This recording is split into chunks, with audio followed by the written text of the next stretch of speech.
La Nuit des Contes présente Sans famille, un roman d'Hector Malot. Chapitre 10. Devant la justice.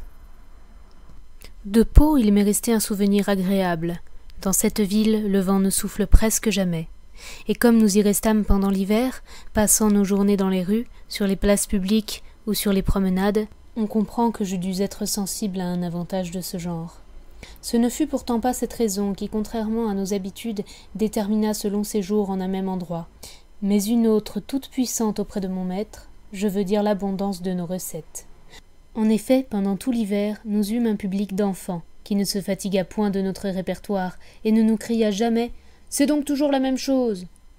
C'étaient, pour le plus grand nombre, des enfants anglais, de gros garçons avec des chairs roses et de jolies petites filles avec des grands yeux doux, presque aussi beaux que ceux de Dolce. Ce fut alors que j'appris à connaître les Albert, les Huntley et autres pâtisseries sèches, dont avant de sortir, ils avaient soin de bourrer leurs poches, pour les distribuer ensuite généralement entre jolis cœurs les chiens et moi. Quand le printemps s'annonça, par de chaudes journées, notre public commença à devenir moins nombreux, et après la représentation, plus d'une fois des enfants vinrent donner des poignées de main à Jolicoeur et à Capi.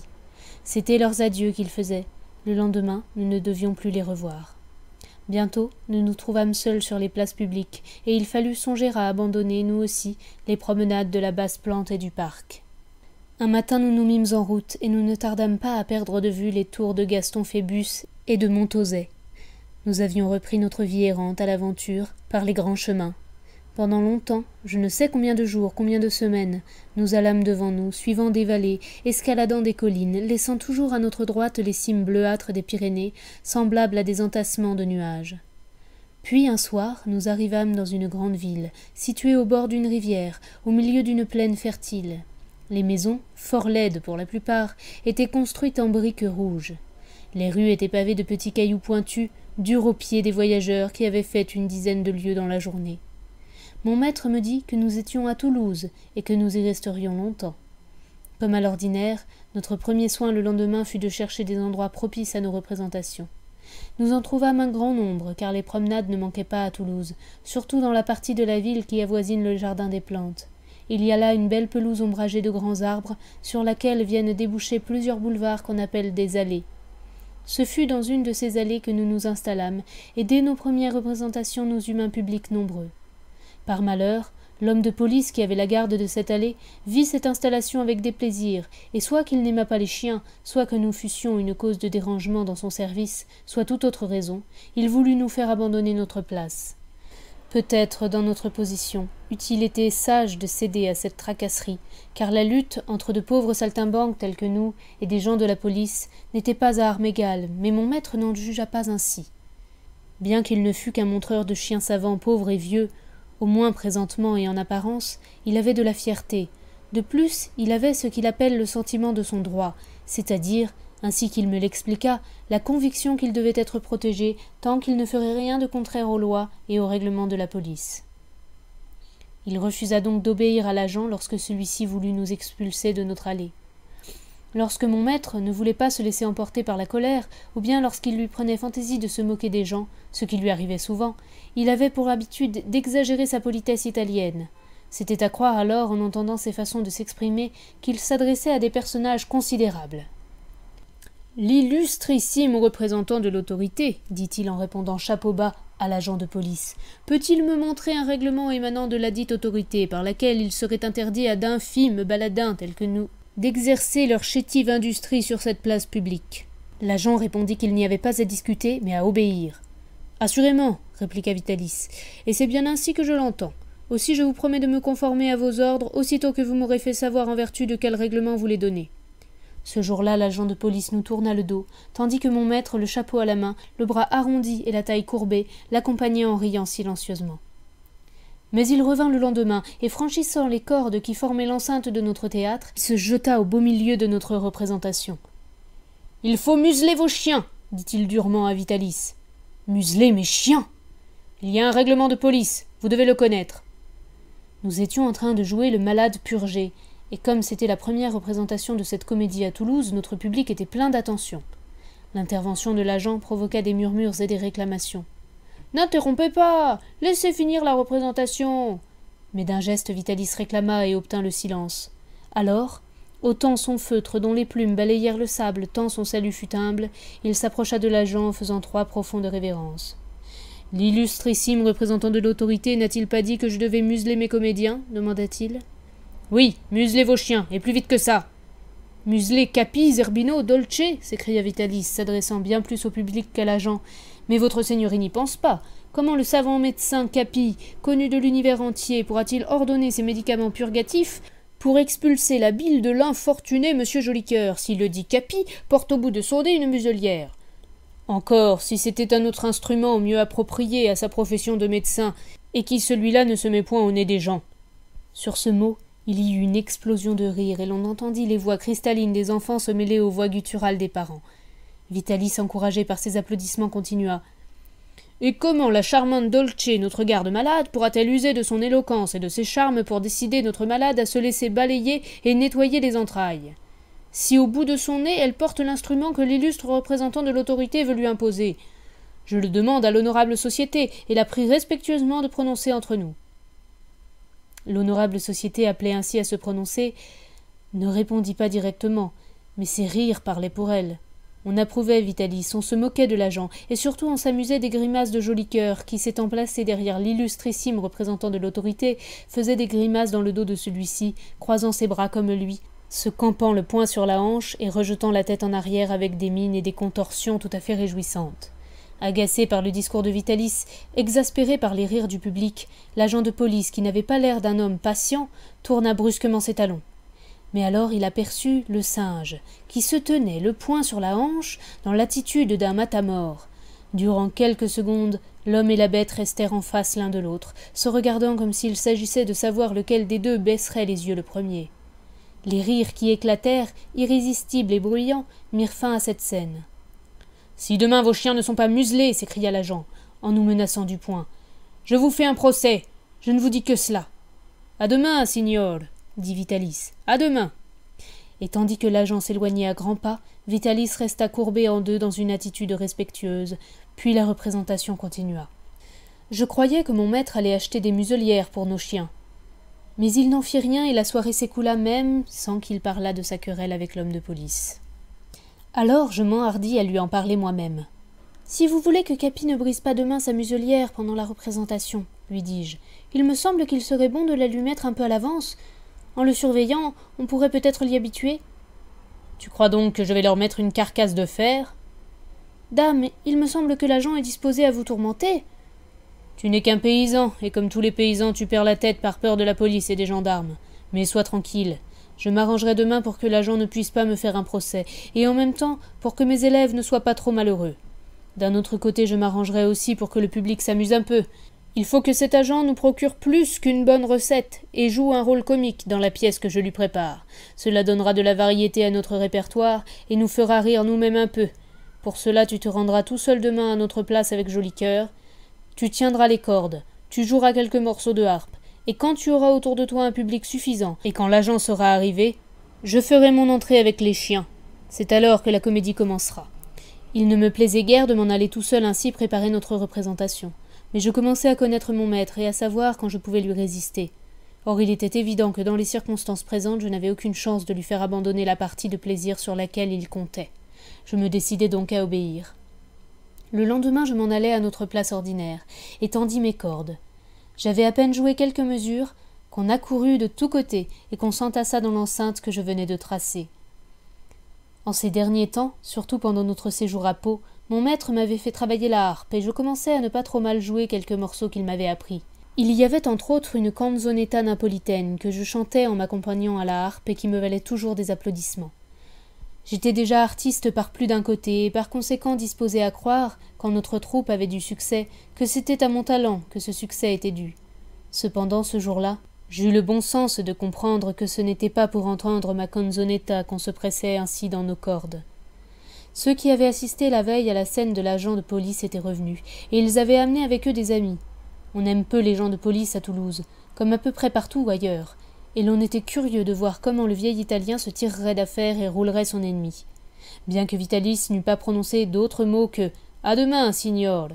il avait été compris par tout le monde que ce rendez-vous donné et accepté était l'annonce d'une grande représentation dans laquelle on trouverait des occasions de rire et de s'amuser aux dépens de la police. De là l'empressement du public. Aussi, en me voyant seul avec Joli Cœur, plus d'un spectateur inquiet m'interrompait-il pour me demander si l'Italien ne viendrait pas. Il va arriver bientôt, et j'en continuais ma canzonetta. Ce ne fut pas mon maître qui arriva, ce fut l'agent de police. Joli Cœur l'aperçut le premier, et aussitôt, se campant la main sur la hanche et rejetant sa tête en arrière, il se mit à se promener autour de moi en long et en large, raide, cambré, avec une prestance ridicule. Le public partit d'un éclat de rire et applaudit à plusieurs reprises. L'agent fut déconcerté, et il me lança des yeux furieux. Bien entendu, cela redoubla l'hilarité du public. J'avais moi-même envie de rire, mais d'un autre côté, je n'étais guère rassuré. Comment tout cela allait-il finir? Quand Vitalis était là, c'était bien, il répondait à l'agent, mais j'étais seul, et je l'avoue, je ne savais comment je répondrais si l'agent m'interpellait. La figure de l'agent n'était pas faite pour me donner bonne espérance. Elle était vraiment furieuse, exaspérée par la colère. Il allait de long en large devant mes cordes, et quand il passait près de moi, il avait une façon de me regarder par-dessus son épaule qui me faisait craindre une mauvaise fin. Joli Cœur, qui ne comprenait pas la gravité de la situation, s'amusait de l'attitude de l'agent. Il se promenait lui aussi le long de ma corde, mais en dedans, tandis que l'agent se promenait en dehors, et en passant devant moi, il me regardait par-dessus son épaule avec une mine si drôle que les rires du public redoublaient. Ne voulant point pousser à bout l'exaspération de l'agent, j'appelai Joli Cœur, mais celui-ci n'était point en disposition d'obéissance. Ce jeu l'amusait, et il refusa de m'obéir, continuant sa promenade en courant et m'échappant lorsque je voulais le prendre. Je ne sais comment cela se fit, mais l'agent, que la colère aveuglait sans doute, s'imagina que j'excitais le singe, et vivement il enjamba la corde. En deux enjambées, il fut sur moi, et je me sentis à moitié renversé par un soufflet. Quand je me remis sur mes jambes et rouvris les yeux, Vitalis, survenu je ne sais comment, était placé entre moi et l'agent qu'il tenait par le poignet. « Je vous défends de frapper cet enfant, dit-il. Ce que vous avez fait est une lâcheté. » L'agent voulut dégager sa main, mais Vitalis serra la sienne, et pendant quelques secondes les deux hommes se regardèrent en face, les yeux dans les yeux. L'agent était fou de colère. Mon maître était magnifique de noblesse. Il tenait haute sa belle tête encadrée de cheveux blancs, et son visage exprimait l'indignation et le commandement. Il me sembla que, devant cette attitude, l'agent allait rentrer sous terre, mais il n'en fut rien. D'un mouvement vigoureux, il dégagea sa main, empoigna mon maître par le collet et le poussa devant lui avec brutalité. Vitalis faillit tomber, tant la poussée avait été rude, mais il se redressa, et levant son bras droit, il en frappa fortement le poignet de l'agent. Mon maître était un vieillard vigoureux, il est vrai, mais enfin, un vieillard, l'agent, un homme jeune encore et plein de force. La lutte entre eux n'aurait pas été longue. Mais il n'y eut pas lutte. « Que voulez-vous » demanda Vitalis. « Je vous arrête. Suivez-moi au poste. »« Pourquoi avez-vous frappé cet enfant ?»« Pas de parole. Suivez-moi. » Vitalis ne répondit pas, mais se tournant vers moi, « Rentre à l'auberge, me dit-il. Reste-y avec les chiens. Je te ferai parvenir des nouvelles. » Il n'en put pas dire davantage. L'agent l'entraîna. Ainsi finit cette représentation que mon maître avait voulu faire amusante et qui finit si tristement. Le premier mouvement des chiens avait été de suivre leur maître, mais je leur ordonnai de rester près de moi, et habitués à obéir, ils revinrent sur leurs pas. Je m'aperçus alors qu'ils étaient muselés, mais au lieu d'avoir le nez pris dans une carcasse en fer ou dans un filet, ils portaient tout simplement une faveur en soie, nouée avec des bouffettes autour de leur museau. Pour Capi, qui était à poil blanc, la faveur était rouge. Pour Zerbino, qui était noire, blanche. Pour Dolce, qui était grise, bleue. C'étaient des muselières de théâtre, et Vitalis avait ainsi costumé les chiens, sans doute pour la farce qu'il voulait jouer à l'agent. Le public s'était rapidement dispersé. Quelques personnes seulement avaient gardé leur place, discutant sur ce qui venait de se passer. « Le vieux a eu raison. Il a eu tort. Pourquoi l'agent a-t-il frappé l'enfant, qui ne lui avait rien dit ni rien fait ? Mauvaise affaire, le vieux ne s'en tirera pas sans prison, si l'agent constate la rébellion. » Je rentrai à l'auberge, fort affligé et très inquiet. Je n'étais plus au temps où Vitalis m'inspirait de l'effroi. À vrai dire, ce temps n'avait duré que quelques heures. Assez rapidement, je m'étais attaché à lui d'une affection sincère, et cette affection avait été en grandissant chaque jour. Nous vivions de la même vie, toujours ensemble du matin au soir, et souvent du soir au matin, quand pour notre coucher, nous partagions la même botte de paille. Un père n'a pas plus de soin pour son enfant qu'il en avait pour moi. Il m'avait appris à lire, à chanter, à écrire, à compter. Dans nos longues marches, il avait toujours employé le temps à me donner des leçons, tantôt sur une chose, tantôt sur une autre. selon que la circonstance ou le hasard lui suggérait ses leçons. Dans les journées de grand froid, il avait partagé avec moi ses couvertures. Par les fortes chaleurs, il m'avait toujours aidé à porter la part de bagages et d'objets dont j'étais chargé. À table, ou plus justement, dans nos repas, car nous ne mangions pas souvent à table, il ne me laissait jamais le mauvais morceau, se réservant le meilleur. Au contraire, il nous partageait également le bon et le mauvais. Quelquefois, il est vrai qu'il me tirait les oreilles ou m'allongeait une taloche d'une main un peu plus rude que ne lui était celle d'un père. Mais il n'y avait pas, dans ces petites corrections, de quoi me faire oublier ses soins, ses bonnes paroles et tous les témoignages de tendresse qu'il m'avait donnés depuis que nous étions ensemble. Il m'aimait et je l'aimais. Cette séparation m'atteignit donc douloureusement. Quand nous reverrions-nous? On avait parlé de prison. Combien de temps pouvait durer cet emprisonnement? Qu'allais-je faire pendant ce temps? Comment vivre? De quoi? Mon maître avait l'habitude de porter sa fortune sur lui, et avant de se laisser entraîner par l'agent de police, il n'avait pas eu le temps de me donner de l'argent. Je n'avais que quelques sous dans ma poche. Serait-il suffisant pour nous nourrir tous, Jolicoeur, les chiens et moi? Je passai ainsi 2 journées dans l'angoisse, n'osant pas sortir de la cour de l'auberge, m'occupant de Jolicoeur et des chiens, qui tous se montraient inquiets et chagrins. Enfin, le 3e jour, un homme m'apporta une lettre de Vitalis. Par cette lettre, mon maître me disait qu'on le gardait en prison, pour le faire passer en police correctionnelle le samedi suivant, sous la prévention de résistance à un agent de l'autorité et de voies de fait sur la personne de celui-ci. En me laissant emporter par la colère, ajoutait-il, j'ai fait une lourde faute qui pourra me coûter cher, mais il est trop tard pour le reconnaître. Viens à l'audience, tu y trouveras une leçon. Puis il ajoutait des conseils pour ma conduite. Il terminait en m'embrassant et en me recommandant de faire pour lui une caresse à Capi, à Jolicoeur, à Dolce et à Zerbino. Pendant que je lisais cette lettre, Capi, entre mes jambes, tenait son nez sur le papier, flairant, reniflant, et les mouvements de sa queue me disaient que bien certainement il reconnaissait par l'odorat qu'elle avait passé par les mains de son maître. Depuis 3 jours, c'était la première fois qu'il manifestait de l'animation et de la joie. Ayant pris des renseignements, on me dit que l'audience de la police correctionnelle commençait à 10 heures. À 9 heures le samedi, j'allais m'adosser contre la porte, et le premier je pénétrai dans la salle. Peu à peu la salle s'emplit, et je reconnus plusieurs personnes qui avaient assisté à la scène avec l'agent de police. Je ne savais pas ce que c'était que les tribunaux et la justice, mais d'instinct j'en avais une peur horrible. Il me semblait que, bien qu'il s'agît de mon maître et non de moi, j'étais en danger. J'allais me blottir derrière un gros poêle, et m'enfonçant contre la muraille, je me fis aussi petit que possible.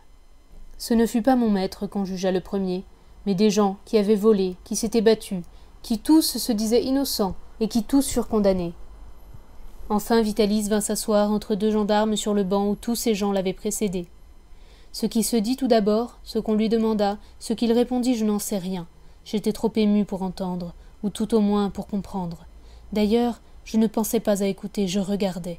Je regardais mon maître qui se tenait debout, ses grands cheveux blancs rejetés en arrière, dans l'attitude d'un homme honteux et peiné. Je regardais le juge qui l'interrogeait.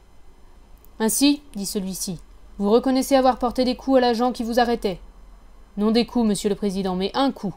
Lorsque j'arrivai sur la place où devait avoir lieu notre représentation, je vis l'agent donner un soufflet à l'enfant qui m'accompagnait. »« Cet enfant n'est pas à vous ?»« Non, monsieur le président, mais je l'aime comme s'il était mon fils.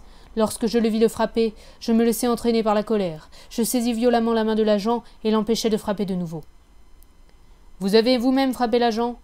C'est-à-dire que lorsque celui-ci me mit la main au collet, j'oubliais quel était l'homme qui se jetait sur moi, ou plutôt, je ne vis en lui qu'un homme au lieu de voir un agent, et un mouvement instinctif involontaire m'a emporté. À votre âge, on ne se laisse pas emporter. On ne devrait pas se laisser emporter. Malheureusement, on ne fait pas toujours ce qu'on doit. Je le sens aujourd'hui. Nous allons entendre l'agent. Celui-ci raconta les faits tels qu'ils s'étaient passés, mais en insistant plus sur la façon dont on s'était moqué de sa personne, de sa voix, de ses gestes, que sur le coup qu'il avait reçu. Pendant cette déposition, Vitalis, au lieu d'écouter avec attention, regardait de tous côtés dans la salle. Je compris qu'il me cherchait. Alors je me décidai à quitter mon abri, et me faufilant au milieu des curieux, j'arrivai au premier rang. Il m'aperçut, et sa figure attristée s'éclaira. Je sentis qu'il était heureux de me voir, et malgré moi mes yeux s'emplirent de larmes. « C'est tout ce que vous avez à dire pour votre défense » demanda enfin le président. « Pour moi, je n'aurai rien à ajouter. Mais pour l'enfant que j'aime tendrement et qui va rester seul, pour lui je réclame l'indulgence du tribunal et le prix de nous tenir séparés le moins longtemps possible. » Je croyais qu'on allait mettre mon maître en liberté, mais il n'en fut rien. Un autre magistrat parla pendant quelques minutes, Puis le président, d'une voix grave, dit que le nommé Vitalis, convaincu d'injures et de voies de fait envers un agent de la force publique, était condamné à 2 mois de prison et à 100 francs d'amende. 2 mois de prison. À travers mes larmes, je vis la porte par laquelle Vitalis était entré se rouvrir. Celui-ci suivit un gendarme, puis la porte se referma. 2 mois de séparation. Où aller ?